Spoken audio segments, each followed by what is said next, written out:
wabarakatuh.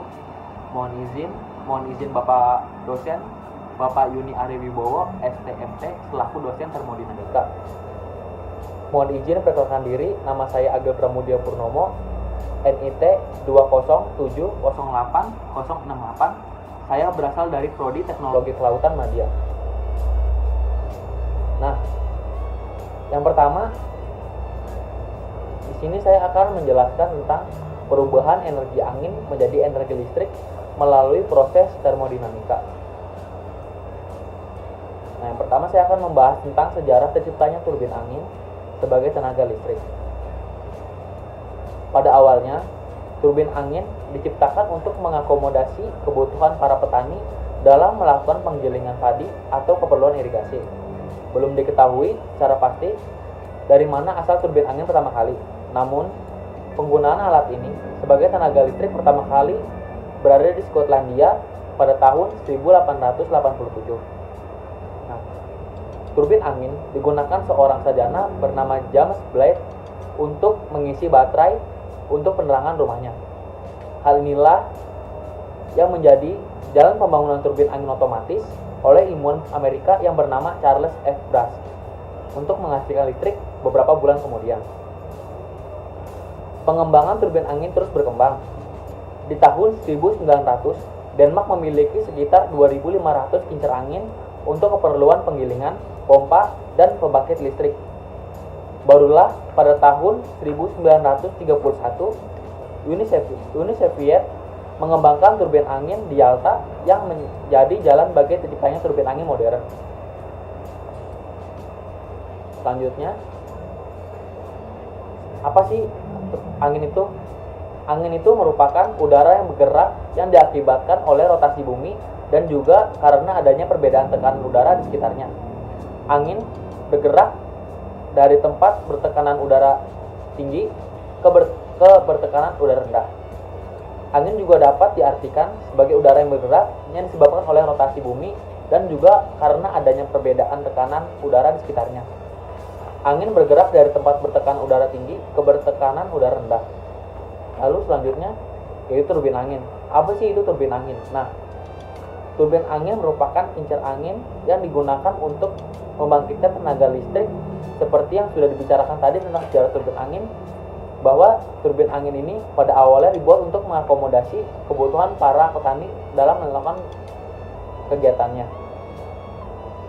Turbin angin terdahulu banyak dibangun di Denmark, Belanda, dan negara-negara Eropa lainnya, dan lebih dikenal dengan windmill. Kini, turbin angin lebih banyak digunakan untuk mengakomodasi kebutuhan listrik masyarakat dengan menggunakan prinsip konversi energi dan menggunakan sumber daya alam yang dapat diperbarui, yaitu angin.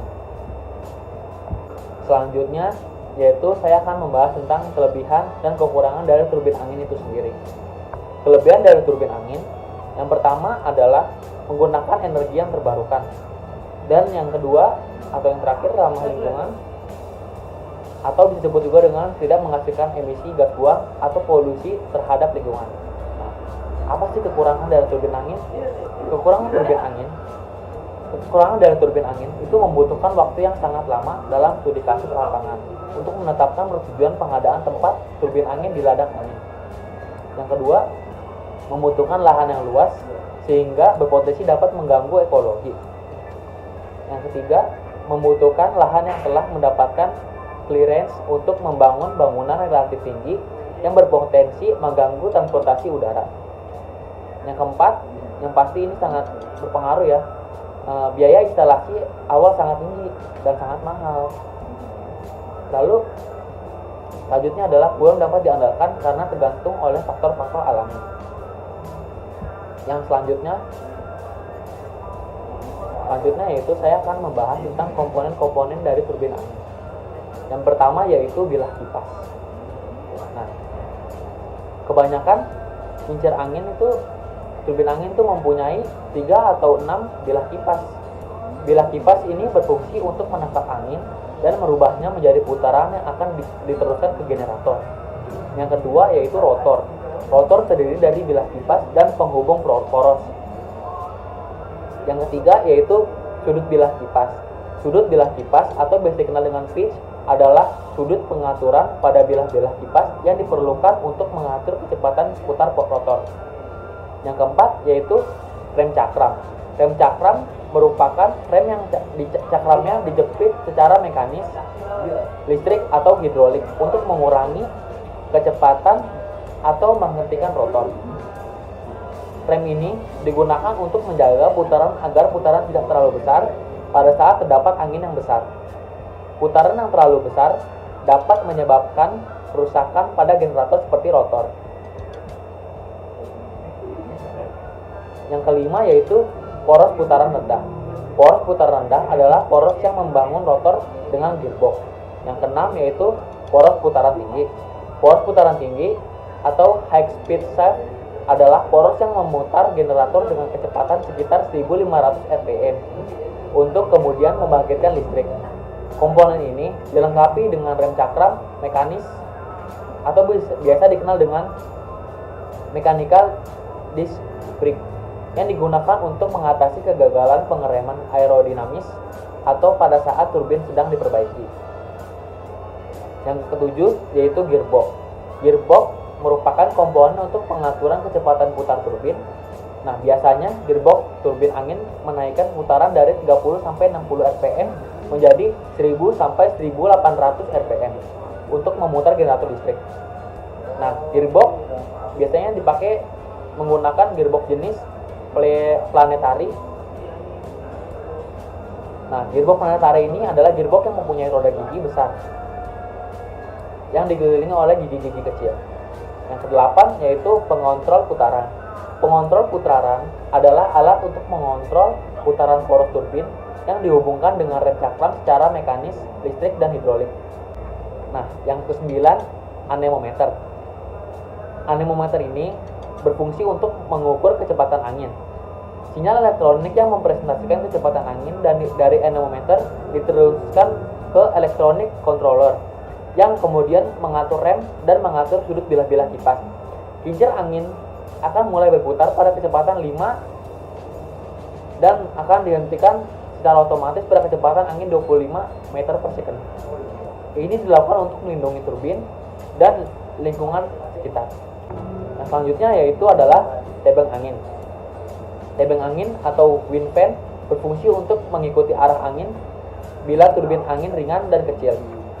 Tebeng angin cukup untuk mengarahkan turbin angin sesuai arah angin. Bila turbin angin berat dan besar perlu penggerak arah, yaitu seperti yaw drive yang memutar turbin angin sesuai arah angin. Yang selanjutnya adalah rumah mesin.